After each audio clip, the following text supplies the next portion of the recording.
harbour I know very well indeed. I came here for about 6 years running on holiday and spent many happy times down here on the pier watching the boats coming in and out. I never thought then that I'd be coming back to do a geography project. However, here I am, and it's nice, isn't it?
Well, Mr. Campbell, I see you're building an extension to your shop here at the side. I wonder if you could tell me something about it, please.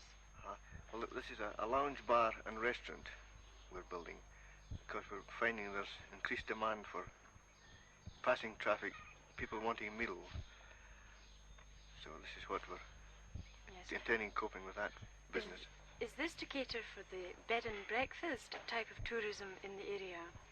Yes, there's more bed and breakfasts every year, and up to now they had a job getting meals, so we hope to cater for that. Is bed and breakfast the normal pattern, or do people rent houses? No, they mainly rent houses, and they come to boarding houses for a fortnight or so. But bed and breakfast is growing. It's becoming more popular every year.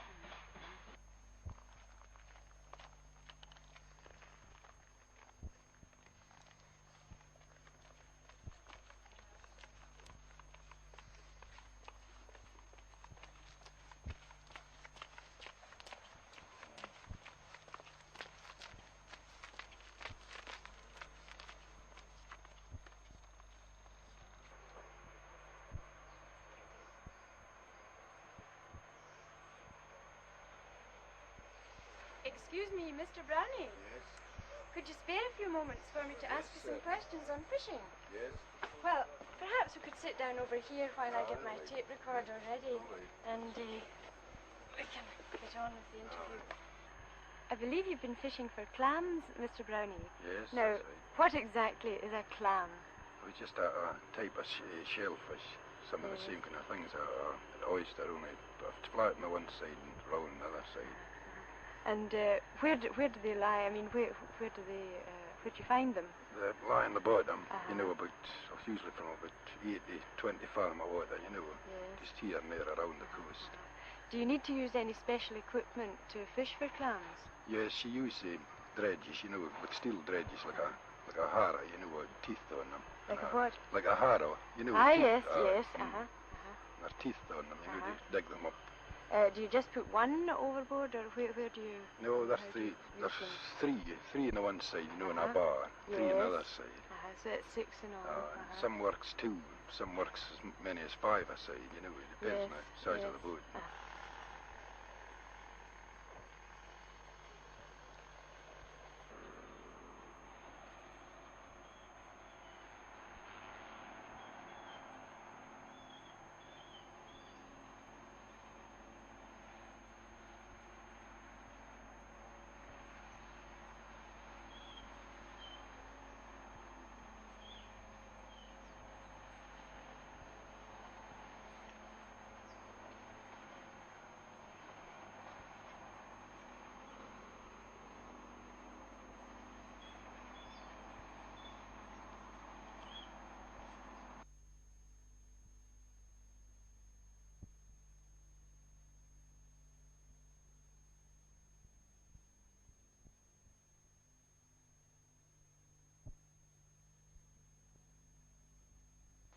Your daughter won't be seeing much of her father these days, Mrs. Campbell, with him being away so often and for such a long time. Does it get lonely being a fisherman's wife? It does. It can be very lonely, especially not knowing when you're going to see them again. I think that can be the worst. It's not so bad if you know they're going to be away from a Monday to a Friday perhaps, Yes. and you get used to filling in your time, but the uncertainty, I think, as much as anything, and I think Carol is now realising, that he comes and goes. Now, to get back to your husband's routine, obviously he won't have a daily routine, but he will have a weekly routine.